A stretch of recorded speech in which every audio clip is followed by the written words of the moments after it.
Assalamualaikum warahmatullahi wabarakatuh. Halo semuanya, perkenalkan nama saya Alia Rahmarini. Saya Gangga Santika.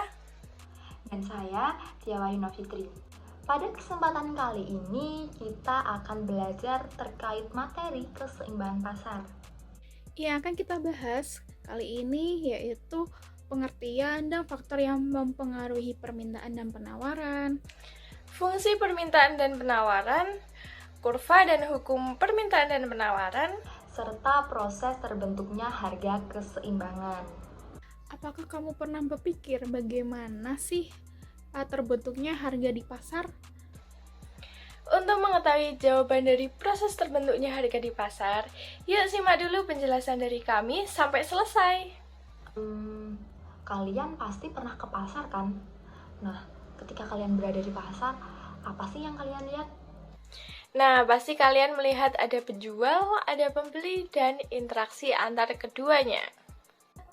Keseimbangan pasar sangat berkaitan dengan hal tersebut, di mana keterkaitan antara penjual dan pembeli saat melakukan kegiatan permintaan dan penawaran. Nah, nantinya akan terbentuk sebuah kesepakatan harga yang biasa kita sebut dengan harga keseimbangan. Yuk, mari kita bahas satu persatu.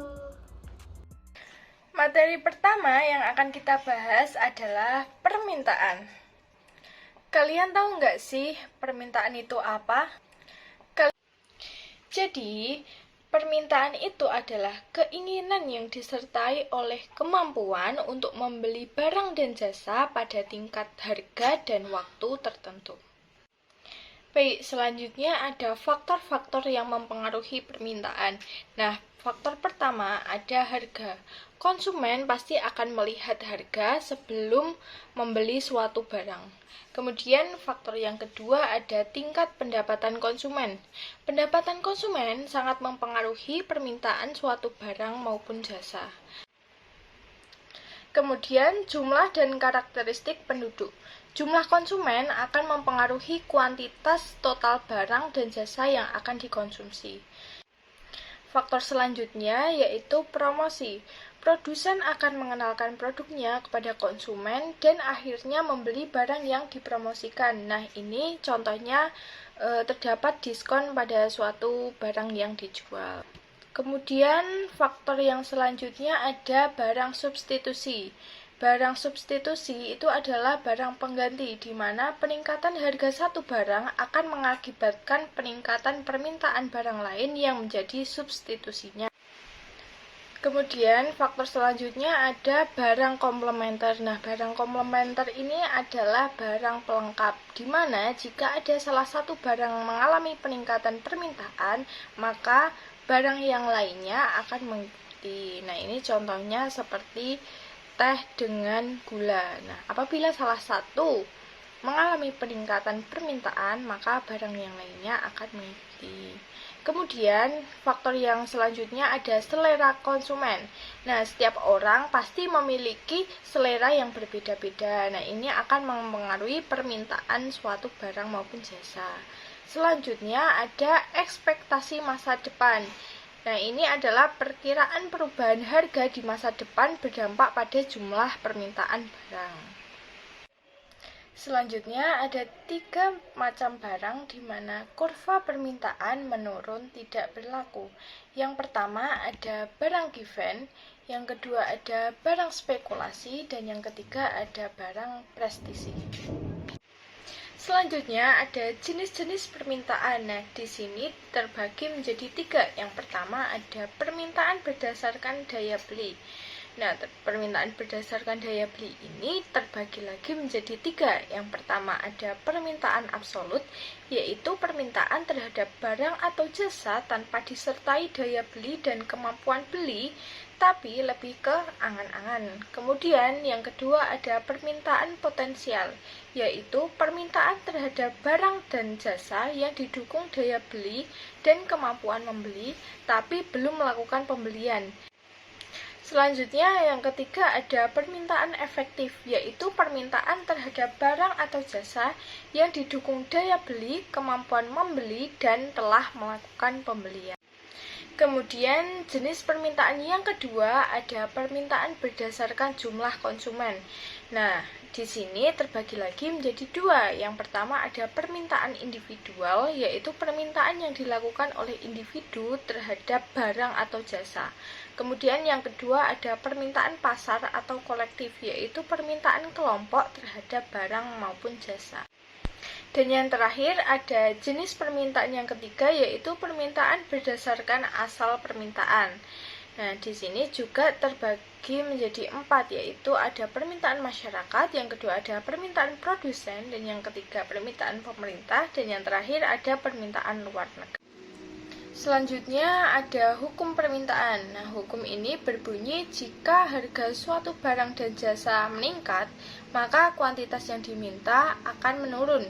Begitupun sebaliknya, jika harga suatu barang dan jasa menurun, maka kuantitas yang diminta akan meningkat. Nah, ini biasa dikenal oleh orang-orang yang yaitu dengan nama ceteris paribus. Kemudian kurva permintaan. Nah, bisa dilihat di video ini ada contoh kurva permintaan. Nah, kurva permintaan ini adalah hubungan antara harga dan jumlah barang yang diminta pada periode waktu tertentu dan menunjukkan adanya perubahan harga yang mempengaruhi jumlah barang yang diminta. Nah, harga di sini yaitu kunci utama dari permintaan barang. Apabila terdapat perubahan harga, maka jumlah barang yang diminta juga akan berubah. Nah, bisa dilihat di gambar, kurva permintaan bergerak dari kiri atas ke kanan bawah. Semakin rendah harga, maka barang yang diminta akan semakin banyak. Nah, bisa dilihat ya di kurva. Nah, kurva permintaan ini bergerak dari kiri atas ke kanan bawah, yaitu semakin rendah harga barang, maka barang yang diminta akan semakin banyak. Nah, ini kurvanya dari titik A turun ke titik E. Dan yang terakhir ada fungsi permintaan. Nah, fungsi permintaan ini ada rumusnya, yaitu HID sama dengan A min BP. Nah, keterangannya HID itu adalah jumlah permintaan atau kuantitas. Kemudian A itu konstanta, B adalah koefisien pengarah, dan P adalah harga barang per unit. Kemudian untuk menentukan fungsi permintaan dapat dirumuskan dengan rumus ini. Hi min Hi1 per Hi2 min Hi1 sama dengan P min P1 per P2 min P1. Setelah kalian memahami tentang permintaan, sekarang kita akan membahas tentang penawaran. Penawaran merupakan sejumlah barang yang ditawarkan oleh seorang produsen kepada konsumennya pada tingkat harga dan waktu tertentu. Sesuai dengan kondisi ceteris paribus yang menunjukkan kenaikan harga akan meningkatkan jumlah barang yang ditawarkan. Dengan kata lain, ketika harga barang itu meningkat, akan meningkatkan pula barang yang akan ditawarkan. Sedangkan apabila tingkat harga barang itu menurun, maka tingkat penawaran barang tersebut akan ikut menurun juga. Selanjutnya, faktor-faktor yang mempengaruhi penawaran. Yang pertama, tujuan perusahaan. Yang kedua, pajak produk. Yang ketiga, ketersediaan barang pengganti. Yang keempat, ekspektasi masa depan. Yang kelima, harga barang. Yang keenam, pendapatan masyarakat. Yang ketujuh, jumlah penduduk. Dan yang terakhir, harga produksi. Selanjutnya, kita akan membahas jenis penawaran. Nah, pada jenis penawaran ini akan dibedakan berdasarkan pelakunya. Untuk jenis yang pertama yaitu penawaran individual. Nah, ini penawarannya dilakukan secara individu. Biasanya dilakukan oleh pedagang secara pribadi. Nah, di sini kita bisa melihat ada contoh penjual sayur keliling yang menawarkan ke ibu-ibu yang ada di depan rumah. Nah, ini sudah termasuk pada jenis penawaran individual. Nah, untuk jenis penawaran yang kedua yaitu pasar atau kolektif. Penawarannya biasanya dilakukan secara bersama-sama. Nah, di sini saya sudah mencantumkan contoh kegiatan yang ada di pasar, di mana di dalam pasar ini terdapat beberapa penjual yang menjual produk yang sama. Di sini yang dimaksud dari penawaran pasar atau kolektif merupakan akumulasi dari penawaran yang dilakukan oleh para penjual ini. Misal saja dari penjual satu menawarkan sejumlah 5 kilogram, penjual yang kedua menawarkan 5 kilogram juga, yang ketiga menawarkan 3 kilogram, yang keempat menawarkan sejumlah 2 kilogram. Nah, di sini menunjukkan bahwa penawaran pasar sebesar 15 kilogram. Selanjutnya kita akan membahas hukum penawaran. Nah, untuk hukum penawaran sendiri menyebutkan bahwa jika suatu barang atau jasa harganya tinggi, maka jumlah penawarnya akan ikut naik. Sebaliknya, jika tingkat harga barang itu rendah, maka diikuti dengan menurunnya penawaran atas barang. Di sini bisa kita simpulkan bahwa tingkat harga, kenaikan dan keturunan harga akan sangat mempengaruhi tingkat penawaran suatu barang. Selanjutnya kita akan membahas kurva dan fungsi penawaran. Nah, pada kurva penawaran ini menunjukkan adanya hubungan antara harga dan jumlah barang yang ditawarkan pada periode tertentu. Nah, di sini sudah ada kurvanya. Contoh saja pada tingkat harga 10.000 terdapat penawaran sebesar 120 dan begitu pun seterusnya. Untuk sumbu vertikal itu sendiri atau sumbu yang tegak ini menunjukkan besaran harga, itu Rp10.000, Rp11.000, dan seterusnya. Sedangkan untuk sumbu horizontal atau sumbu yang mendatar ini menunjukkan tingkat penawaran dari suatu produk. Nah, di sini disebutkan ada 120, 130 dan seterusnya. Nah, untuk kurva penawaran ini pergeseran kurvanya terjadi dari kiri bawah ke arah kanan atas. Nah, ini menunjukkan bahwa peningkatan harga akan meningkatkan pula jumlah produksi barang atau jumlah penawarannya. Oke, selanjutnya fungsi penawaran. Nah, fungsi penawaran ini berbunyi P sama dengan A plus BQ atau Q sama dengan A plus BP. Di mana P itu menunjukkan besaran harga per unit. A menunjukkan nilai konstanta, B menunjukkan gradien atau kemiringan, dan Q menunjukkan jumlah barang yang ditawarkan. Selanjutnya kita akan membahas terkait keseimbangan pasar atau equilibrium. Kalian tahu nggak sih kapan keseimbangan pasar itu terbentuk? Nah, keseimbangan pasar dapat terbentuk karena ditemukannya titik keseimbangan atau titik equilibrium harga. Hal tersebut menggambarkan keadaan di mana jumlah barang atau jasa yang ditawarkan oleh penjual itu sama dengan jumlah barang atau jasa yang diminta oleh para pembeli pada tingkat harga tertentu.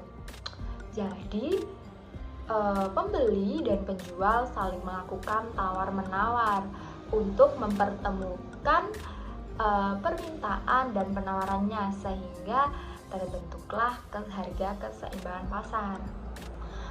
Pada titik ini setiap orang yang berada di pasar terpuaskan karena pembeli dapat membeli semua barang yang ingin dibeli, demikian juga dengan penjual yang dapat menjual semua barang yang ingin dia jual.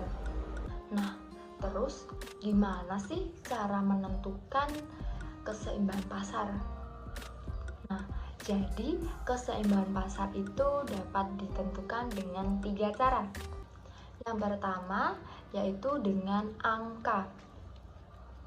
Nah, bisa kalian lihat pada tabel di samping bahwa pada harga Rp5.000 jumlah apel yang diminta itu sebesar 600 kg, sedangkan jumlah apel yang ditawarkan yaitu sebesar 100 kg. Sedangkan ketika berada di harga 7.000, jumlah apel yang diminta yaitu sebesar 500 kg dan jumlah apel yang ditawarkan yaitu sebesar 200 kg. Terus ketika harganya berada di 9.000, itu jumlah apel yang diminta yaitu sebesar 400 kg, sedangkan yang ditawarkan juga berada di 400 kg. Nah, selanjutnya ketika barangnya berada di harga 11.000, jumlah apel yang diminta yaitu sebesar 300 kg, sedangkan yang ditawarkan sebesar 600 kg. Selanjutnya ketika harga apel berada di 13.000, jumlah apel yang diminta cuma 200 kg, sedangkan yang ditawarkan sebesar 700 kg. Nah, di sini kita bisa menemukan keseimbangan pasarnya atau keseimbangan harganya, yaitu di titik harga Rp9.000. Jadi jumlah yang diminta sama dengan jumlah yang ditawarkan, yaitu sama-sama berada di harga di jumlah 400 kg. Selanjutnya, cara yang kedua yaitu menggunakan cara matematik. Nah, gimana sih dengan cara matematik itu? Kita punya rumus yaitu QD sama dengan QS. Jadi kuantitas demand sama dengan kuantitas supply, atau kuantitas permintaan sama dengan kuantitas penawaran. Jadi kita harus menentukan fungsi penawarannya terlebih dahulu.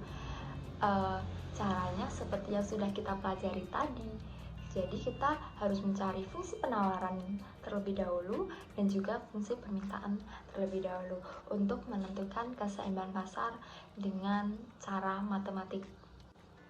Cara yang ketiga yaitu dengan menggunakan kurva. Nah, gimana sih cara menggunakan kurva? Bisa kalian lihat kurva di samping.